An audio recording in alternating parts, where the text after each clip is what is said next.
آج دیکھ لو کہ کتنے آستانوں کے پیر ناہنجار جو حضرت سیدنا امیر معاویہ رضی اللہ تعالیٰ عنہ کے خلاف بولنا ایک فیشن سمجھتے ہیں اور جرم نہیں مان رہے، اور وہی اپنے باپ دادا کے لحاظ سے کہتے ہیں کہ قبلہ دادا جی حضور کے پاس فلاں بندہ بیٹھا تو دل کی آنکھیں کھل گئیں، ان کا دل روشن ہو گیا۔ یعنی یہ بات واقعی اگر ہو، کچھ تو لوگ ویسے بے پر کی اڑاتے ہیں، اور یقیناً ایسا ہوتا بھی ہے کہ صحبت صالحین سے فیض ملتا ہے، اور صحبت روشن ضمیراں کم نہیں اکسیر سے آب بھی پاتا ہے، قیمت ملتا ہے جب شیر سے۔ تو نگاہ مرد مومن سے بہت کچھ حاصل ہوتا ہے، لیکن مجدد صاحب نے کہا یہ عجیب بات ہے کہ اللہ کے رسول علیہ السلام کے پاس جو بیٹھے ان کی عظمت تو تم تسلیم نہیں کر رہے، اور اپنے باپ دادا کے پاس جو کوئی بیٹھا اس کی عظمت تسلیم کر رہے ہو، تو پھر اس میں عیب کی نسبت تو سرکار کی طرف جائے۔ حضرت مجدد الفسانی رحمۃ اللہ علیہ نے مکتوبات شریف جلد نمبر 2 کے اندر صفحہ 58 پر حصہ 8 میں اس حقیقت کو بیان کیا، تو آپ فرماتے ہیں کہ فضیلت صحبت سے کیا کچھ ملا ان لوگوں کو، اور اس میں آپ نے جو اپنے معاشرے کے اندر کچھ ناہمواریاں دیکھیں اور ناانصافیاں دیکھیں اس کا ذکر کیا۔ مثلا کہ امت میں اولیاء کرام کے پاس بیٹھنے والے لوگوں کی فضیلتوں کا ایک سلسلہ ہے کہ یہ وہ ہستی ہے کہ جس نے حضرت بابا فرید رحمت اللہ علیہ کے پاس اتنے سال گزارے، تو پھر دنیا نے اس ہستی کو بھی مانا۔ یہ وہ ہیں جنہوں نے حضرت گنج بخش رحمت اللہ علیہ کے پاس اتنی گھڑیاں گزاری، تو دنیا کو شوق ہوا اور پھر اس بندے کی ولایت بھی مانی اور فضیلت مانی۔ الہذ القیاس مجدد صاحب نے دیکھا کہ ولیوں کے پاس بیٹھنے والوں کی عظمت تو مانی جا رہی ہے، اور جو انبیاء کے سلطان کے پاس بیٹھے ان کی عظمت سے یہ لوگ جو ہے وہ چشم پوشی کر رہے ہیں۔ تو آپ فرماتے ہیں مگر آن کی عظمت و بزرگی خیر البشر علیہ وعلی آلہ الصلاۃ والسلام و تحیہ از نظر ساکت شود ایازم باللہ سبحانہ، کہ کتنے لوگ ہیں جو سرکار کی عظمت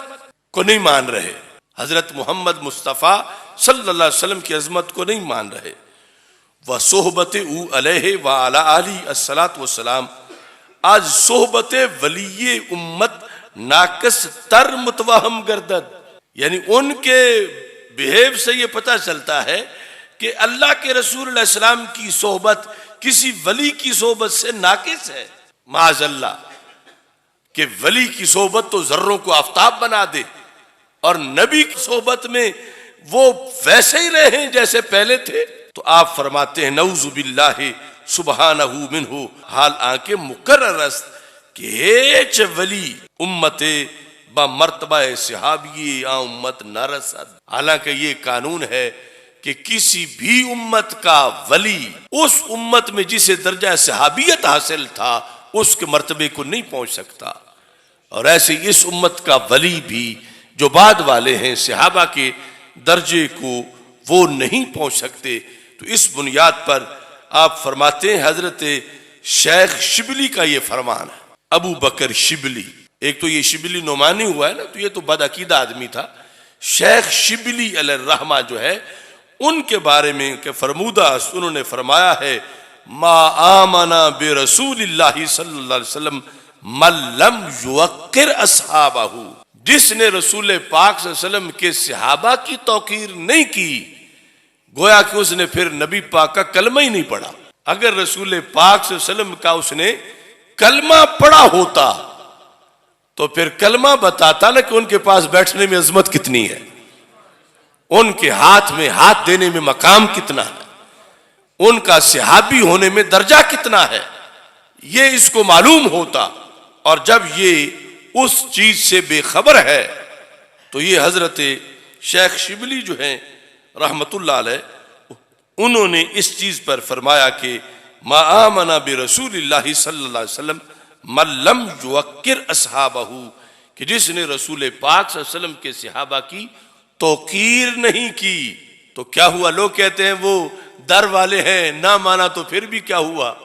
یہ بزرگ کہتے ہیں ان کو نہ مانو ہوا قبول نہیں ہوگا۔ یہ آپ سب نے حدیث شریف سنی ہوئی ہے کہ ایک طرف ہے غیر صحابی کا احد پہاڑ جتنا سونا خرچ کرنا، اور دوسری طرف صحابی کا آدھی مٹھ جو دینا۔ احد پہاڑ کا اندازہ لگاؤ کتنا سونا بنتا ہے، اور دوسری طرف جو ہے وہ مٹھی بھر جو ہے، اور اس میں بھی نصیف کا لفظ جو ہے وہ موجود ہے۔ تو مجدد صاحب رحمۃ اللہ علیہ نے کہا کہ یہ فرق کس بیس پہ ہے؟ اس بندے میں کیا آ جاتا ہے کہ جو صحابی بن گیا ہے، اب اس کا اللہ کے دربار میں مرتبہ کیا بن گیا ہے، مقام کیا ہو گیا ہے کہ ہم کروڑوں نفل پڑھ لیں